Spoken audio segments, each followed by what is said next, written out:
LSU Odyssey Night Stroll Edition. You know, with LSU Mcneese State tomorrow, and LSU, all intents and purposes, should be winning this game by at least 20 plus points. And if not, LSU are in really deep trouble. Okay? So with that in mind, things I want to see tomorrow from LSU. Okay. Things I want to see tomorrow from LSU against Mcneese State in a game where, yes, there's a lot of distractions. The Orgeron Bowl with Cody versus his father. There's every chance for our head coach to be pretty damn distracted, and understandably so. But there's very high stakes riding on this game. I hope that is understood. I hope there's no funny business going in this game, because I'm telling you, this offensive line, this defensive line, Mcneese State, they could have success, especially if we don't get our shit together. So things I want to see against Mcneese State. First of all, I want to see Max Johnson throw for 400 plus yards and at least 4 touchdowns. Yeah, that's right, I said it. I want to see the passing game be on fire, like it should be, like it could be, like it must be. With all the talent, all those weapons, they should be able to turn it on and absolutely light up Mcneese State. And they should be protecting Max Johnson at least enough for that to happen. You got to keep Max mobile back there in the backfield. Second he snaps the ball, he's got to be a lot of things in motion. Got to be people immediately open. Got to get that ball out of his hand before 4 seconds, and have him immediately in motion. You know, where's the RPO game? Where's the bootlegs? Get him out of the pocket immediately. Show them that we can move this the pocket wherever we want to with Max's abilities. You know, second, I want to see this running game at least rush for 150 to 200 combined yards against Mcneese State. Is that not asking for much? Because for me, it's not. Rush for at least 200, 180 combined yards against Mcneese State. Score some touchdowns. Get some of the veteran guys, especially Ty Davis Price, going. Offensive line needs to get their shit together. They need to be blocking for them. We need to get the running game fucking going.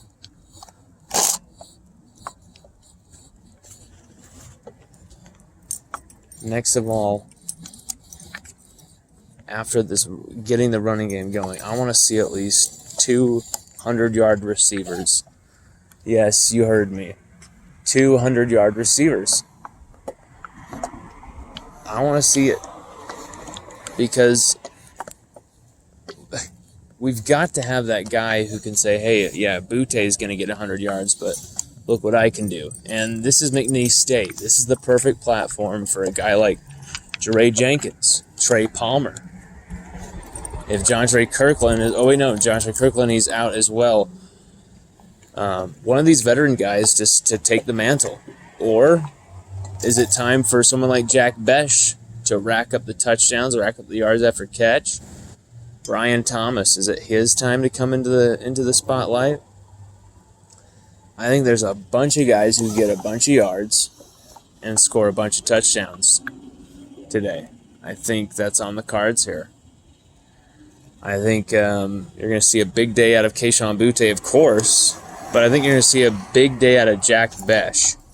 I believe in our prediction we had him scoring a few touchdowns, and I would say he's going to score 2 or 3 touchdowns.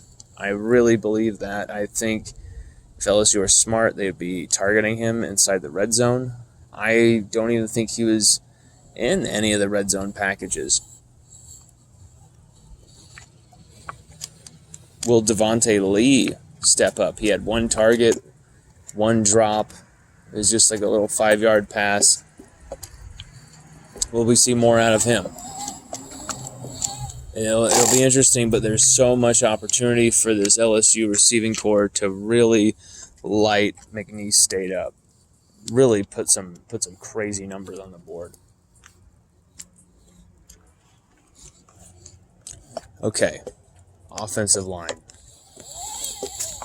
Just 2 sacks or less against Mcneese State. 6 or 7 hits on Max at the most. That's not asking for much. Minimize the pressure. Let Max have a big day and get the confidence going. Just avoid catastrophe. Don't be tired and out of shape. Get it going. Get it ready. We're going to find out if this offensive line really has the minerals against Mcneese State. We're really going to find that out. It's not going to point to too much positive if they bulldoze Mcneese State, of course.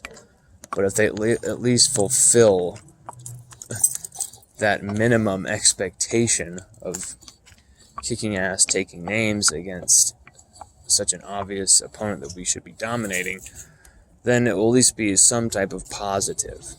So, and hopefully we can find some type of lineup, chemistry. Especially without Cam Wire, Austin Deculus.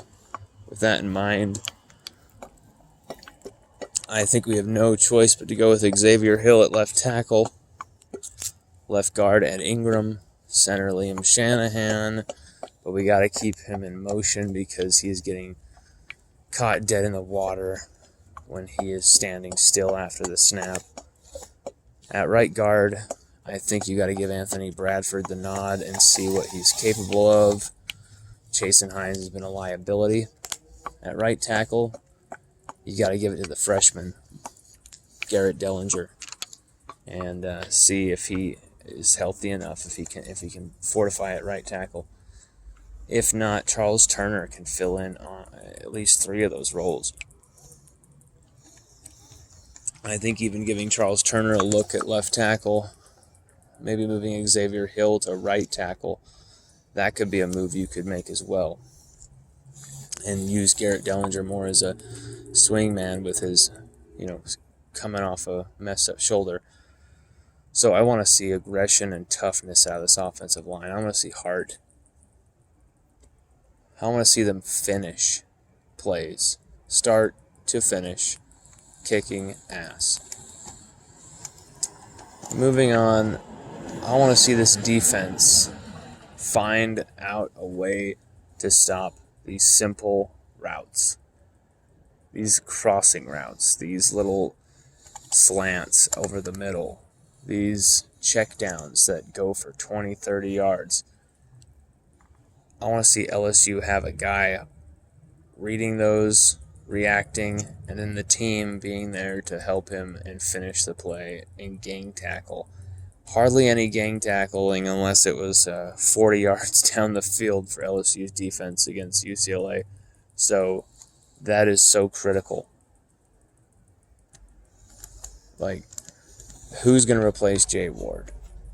Todd Harris was just woeful this last game and continues a streak of, frankly, pooey performances that extends all the way back to 2020. Next to Major Burns, I feel like Todd Harris and Major Burns, that's a bad tandem, I feel, heading into this game. I don't think it'll matter, given that it's Mcneese State. At least it shouldn't. But we got to find the right tandem there and get some type of chemistry going. So is Jordan Tolles the answer? Is it going to be Major Burns and Jordan Tolles back there? If Jay Ward still coming off a concussion, If he can't go, maybe Jordan Tolles is that answer. Maybe moving Quinton Pig Cage from nickel to safety. Maybe Matthew Langlois, the freshman. I don't know. But if some missed tackles are going down early and Jordan Tolles or Todd Harris are in there, you got to send a message, Durante Jones. You got to send a message and take some guys out of the game and show that you're not afraid to put in freshmen even. Someone who's going to do the job. Now, we've got to figure it out at safety. That's no question. And Major Burns has some big improvements he has to make. Todd Harris has got to find some type of identity. He's losing it. He's really got to gain some confidence somewhere. Force a turnover. Do something. He has a knack for it. He forced 3 last year. I think a turnover or something positive for Todd would really get him going in the right direction. Cordell Flott is a guy I think had actually a good game against UCLA. He showed good side-to-side range. He was reading the plays. He smashed DTR out of bounds before he could get a first down on a few plays. And he had that really good pass deflection on the one target he received. And so, yeah, he showed me some good, some heart out there. And I feel like that's what number 25 needed most, was just a solid performance that he can build off of after last year. And I think that was the game. Now, is he the full-time answer at nickel? That's still to be decided. But when Sage Ryan comes back, could Sage Ryan fit right in there? I think so. Even as a freshman, I believe Sage has the abilities, but Mike Jones Jr., where the hell has he been? Coming into linebacker, where's LSU's elite linebacker? Who's going to be our Jacob Phillips? Who's going to be our Devin White? I hate to even say that word when I'm talking about these linebackers. Say that name when I'm talking about these linebackers, because it's so, you can't even make that, that's a horrible comparison. But who's going to be that standout guy? It's not Damone Clark. LSU cannot. That's one of the main things I want to see on this defense. Do they have the stones to bench Damone Clark? I want to know, because he's been a liability, and I don't care if he has 30 tackles and 7 billion sacks against Mcneese State tomorrow. It really does not matter, and it doesn't improve our defense whatsoever. In fact, it would just continue to mask everything that's wrong with the team. It would continue to just paint over the cracks and make certain players think that the way they play the game is acceptable. And that's exactly what we cannot have with Damone Clark in mind. So, for me, gotta move him to the bench and replace him with Mike Jones Jr. or even Devontae Strong and Mike Jones Jr. as a tandem. Devontae Strong and Micah Baskerville, some type of tandem right there, anything. But I think sending a message, benching Damone Clark, is only the right thing to do. But I want to see takeaways. I want to see sacks. I want to see one of our guys have at least 2.5 sacks. I want to see at least one defensive touchdown. And I want to see a 45-10, 45-14 type of victory. but I did predict 45-17 LSU, so hopefully they can do that and get this thing going in the right direction. Go Tigers.